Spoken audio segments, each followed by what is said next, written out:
If you enjoy this video, please consider giving a thumbs up. It really helps the channel. And if you have any ideas for future videos, share them in the comments section below. This original bedtime story is made possible thanks to Slumberland patrons. If you would like to support this channel, you can find Patreon details in the description and on my channel homepage. So you can take a moment to just allow your eyes to close, allow yourself to get comfortable, and begin to drift off asleep. And as you drift comfortably asleep, so I'll just tell this story in the background.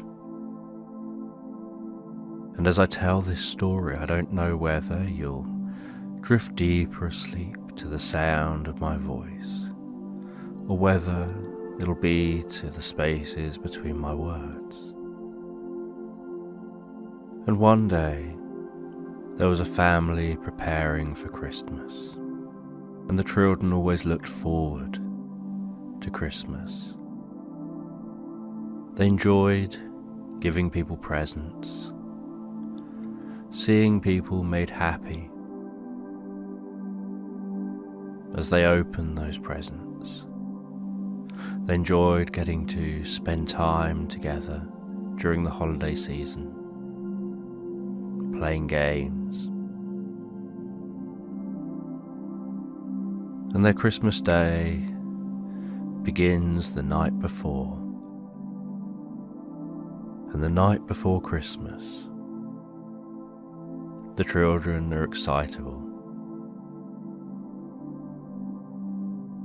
They want Christmas Day to already be here, and these children still believe in Santa Claus.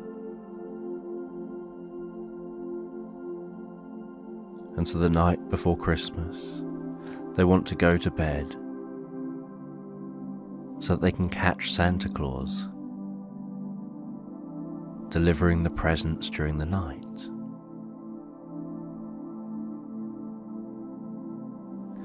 And as the evening progresses, so the parents turn off the lights, turn on the Christmas tree lights.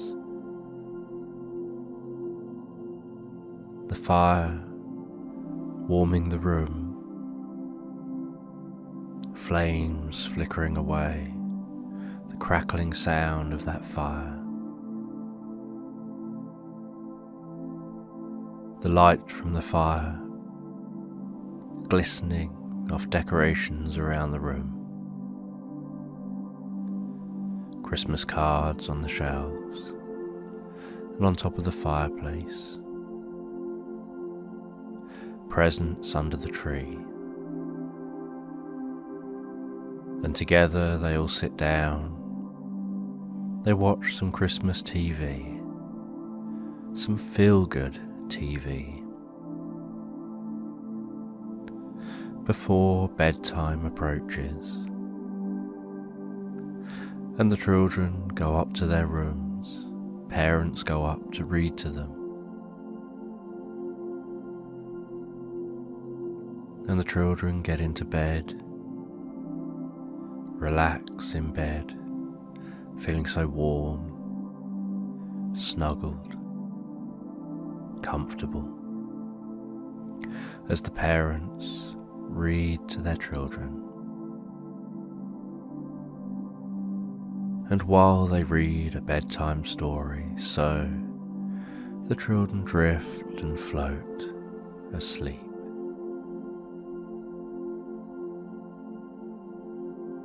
And the children have this plan that they'll wake up a little bit later in the night to try and catch Santa Claus delivering the presents. And they know that there are many presents that are already under the tree that are presents from their parents. But Santa delivers a stocking of presents for each child. and they want to catch Santa doing so.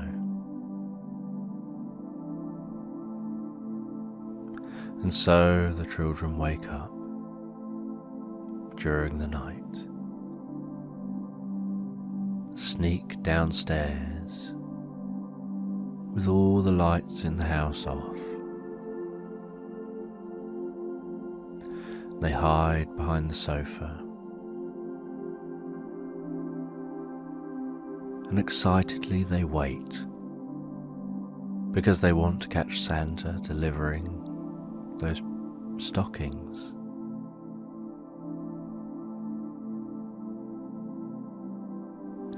And as they wait, so they still feel tired, and they feel their eyes occasionally shutting, and then they bring themselves back to alertness, and then notice their eyes shutting again.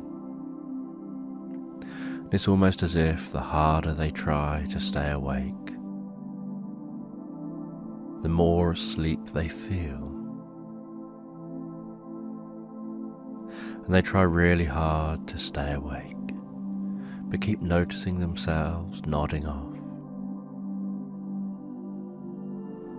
And then, after what feels like hours and hours of waiting, they hear the sound of sleigh bells in the distance. They hear some sounds coming from above them, possibly on the roof of the house.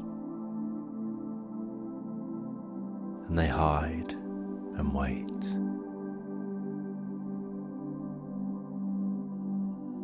And then they hear a sound in the living room, and they peek out from the sides of the sofa, and they look over, and they see what looks like Santa Claus hanging some stockings up by the fireplace. And then they notice that Santa Claus is turning around. So they move themselves back behind the sofa out of sight and wait just a moment to give Santa time to finish turning around.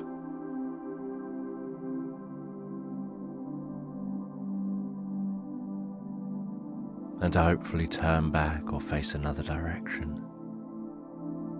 And after a few moments, they peer out from behind the sofa and are surprised to find that Santa seems to have vanished.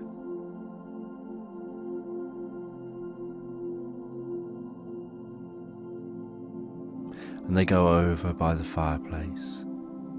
They see that the mince pie they'd left out has gone. The glass of milk they'd left out has been drunk. And they feel so excited that they've seen Santa.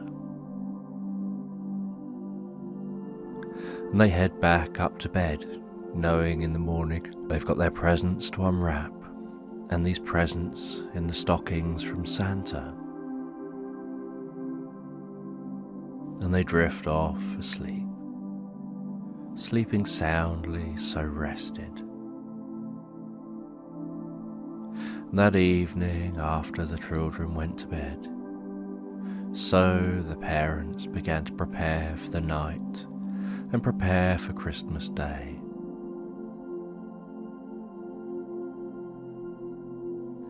The mum helped the dad get into a Santa costume. They made sure the stockings had all the presents in them that Santa was going to give to the children. They knew that the children were going to try and spy Santa visiting and delivering the presents.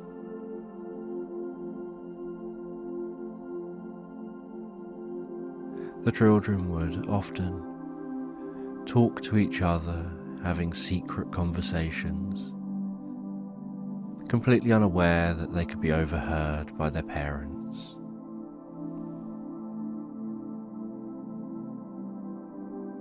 And then the mum went upstairs to the bedroom, and the dad sat reading in the kitchen, just waiting for the children to awaken. And then after a little while, the dad heard the children coming back downstairs again. He turned off the kitchen light, picked up the stockings, stood up and waited out of view. He could hear the children come into the lounge. He could hear them scurrying behind the sofa. He knew that his wife would have noticed them leave their room upstairs, and he just had to wait for her cue.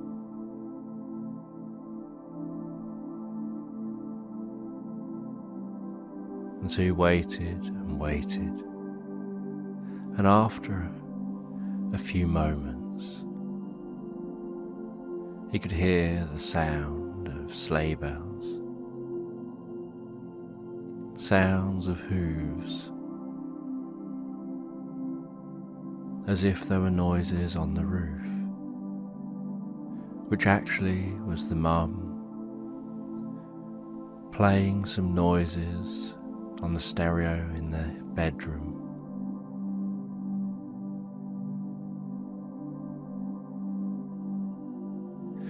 And then after a little while, the noises stop,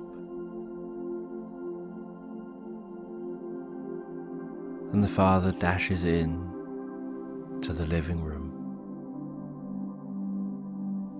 just in time for those children to poke their heads out and see him hanging up the stockings and drinking the milk, eating the mince pie. And then he starts turning towards the sofa and sees their heads pop behind the sofa. And as soon as their heads have popped behind the sofa, he dashes out of the living room back into the kitchen and hides again.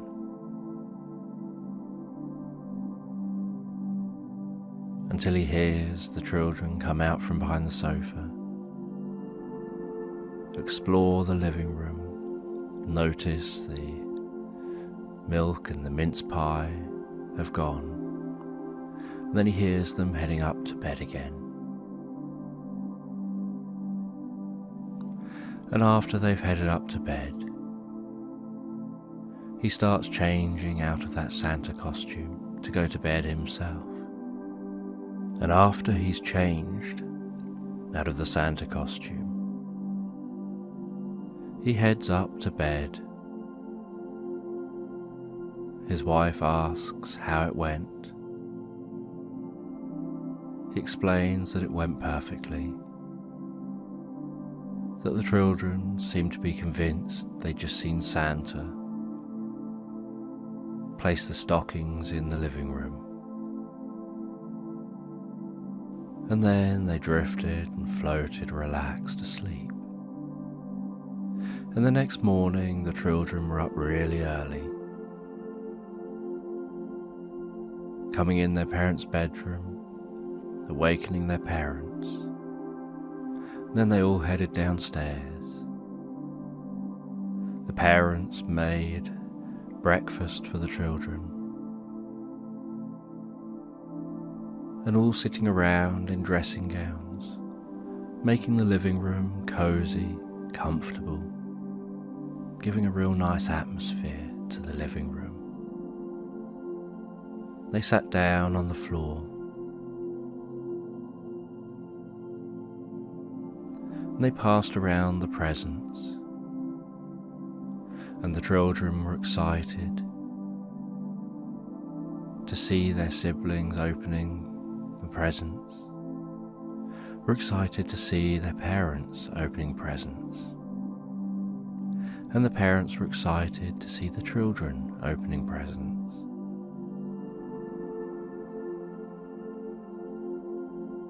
And the children took the presents out of the stockings.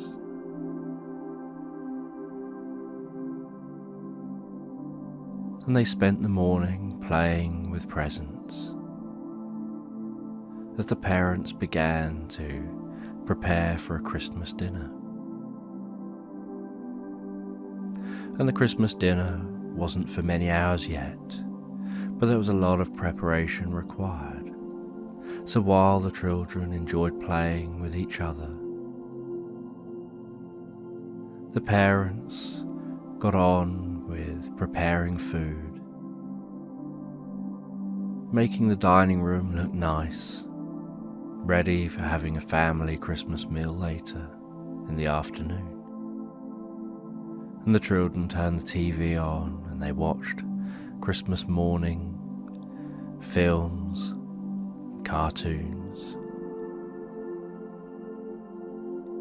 And the parents discussed what it was like when they were young, that enjoyment of being able to just wake up on Christmas morning, play with your toys, watch some telly,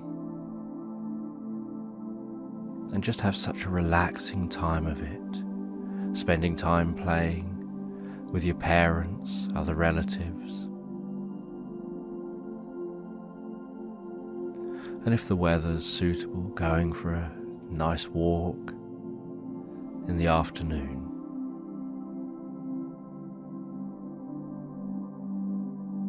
And they discussed how as parents, once you're an adult, things change a little. Suddenly you spend Christmas working, preparing food, having to wash up after the meal, just looking forward to an opportunity to have a nap, and that you still might enjoy Christmas Day. But what you do during Christmas Day is different to when you were younger. And after midday, family members started arriving. Some uncles and aunts and cousins.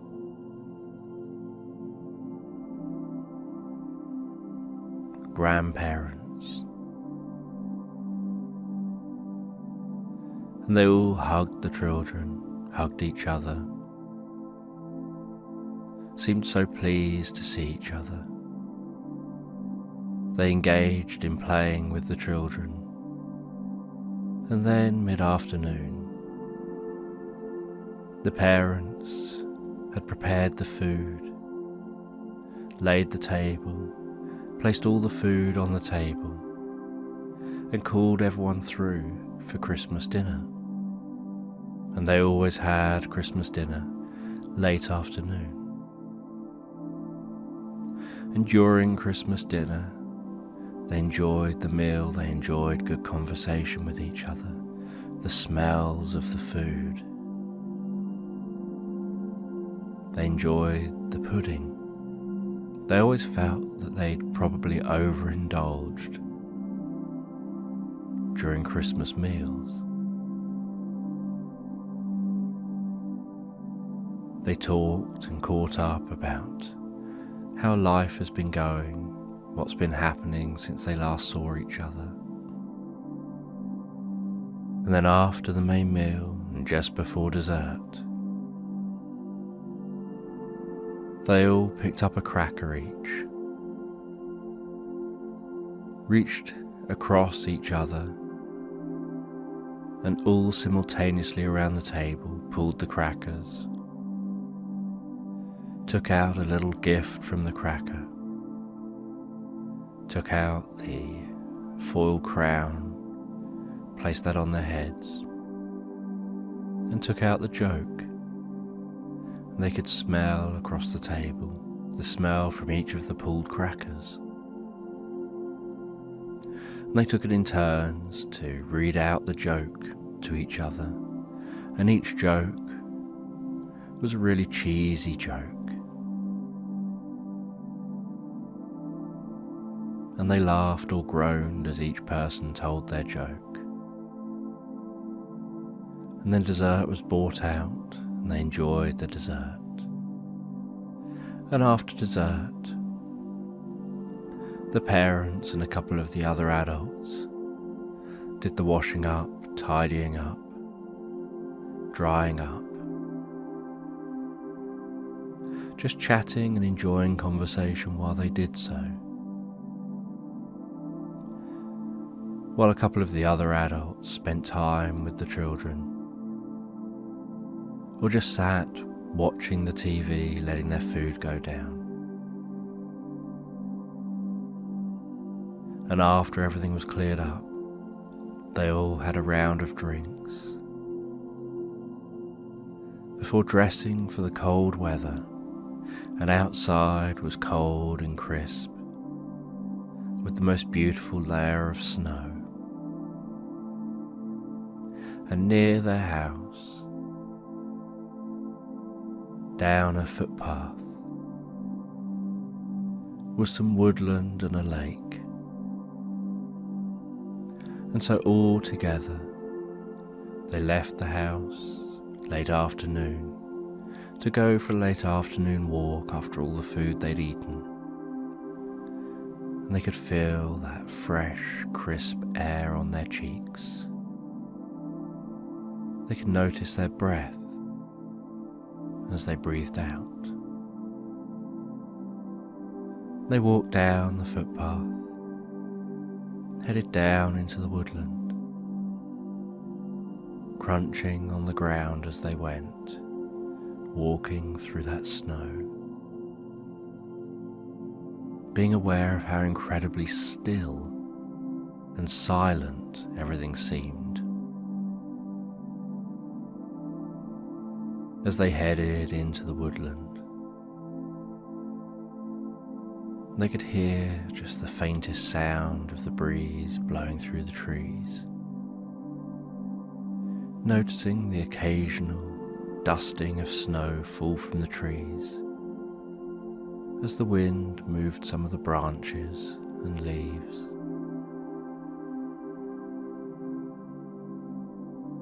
Before arriving at the lake,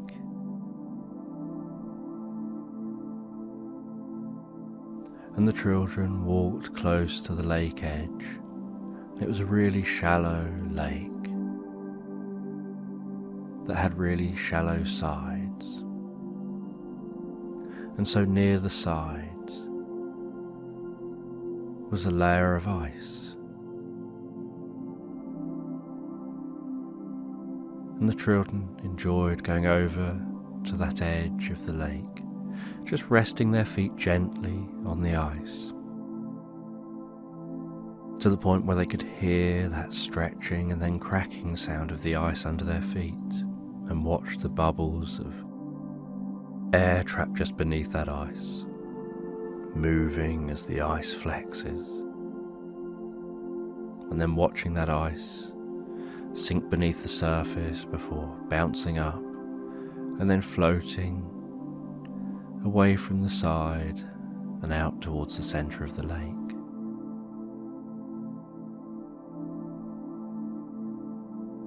And there were some benches by the lake, and so they all went and sat by the benches,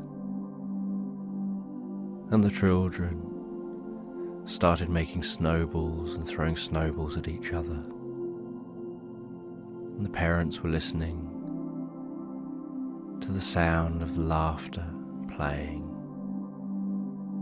And then a couple of the adults started building snow people,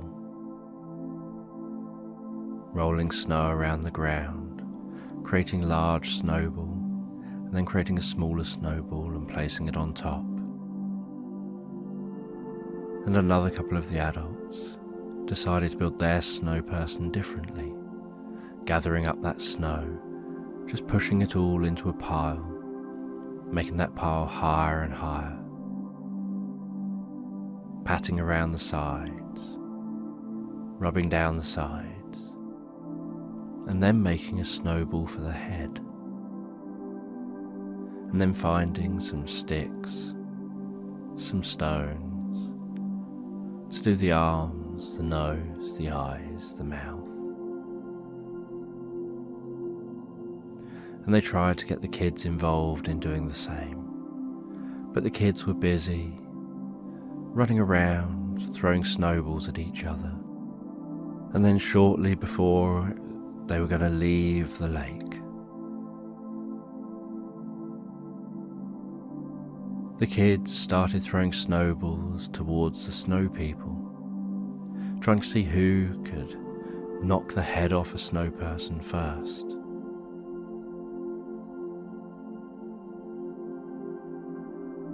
And so the adults then joined in with this. And they just played and had fun. And then one of the kids lay down on their back in the snow, made a snow angel in the snow. And as the sun began to set, early in this evening, so they all headed back home. And everyone said it was time for them to head to their own homes. And so everyone left, went back to their own homes, leaving just the parents and the children. And the parents were exhausted and wanted to just sit in front of the TV, relaxing during the evening, having a bit of a rest before having something to eat in the evening. And the children carried on playing with their toys while the TV was on in the background. And then the children, feeling tired, went off to bed. Not that long after eating their evening meal. And the parents, relaxed, snuggled up on the sofa,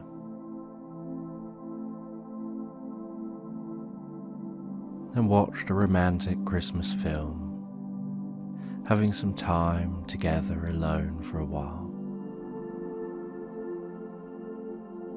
Thinking about how the day has gone, how well it's gone with everyone getting on with each other, the children seeming to enjoy the day, the children being pleased with themselves for noticing Santa delivering the presents the night before.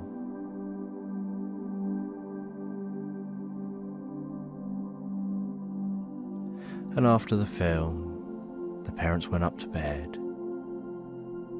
and very quickly and easily they drifted and floated comfortably, relaxed, asleep.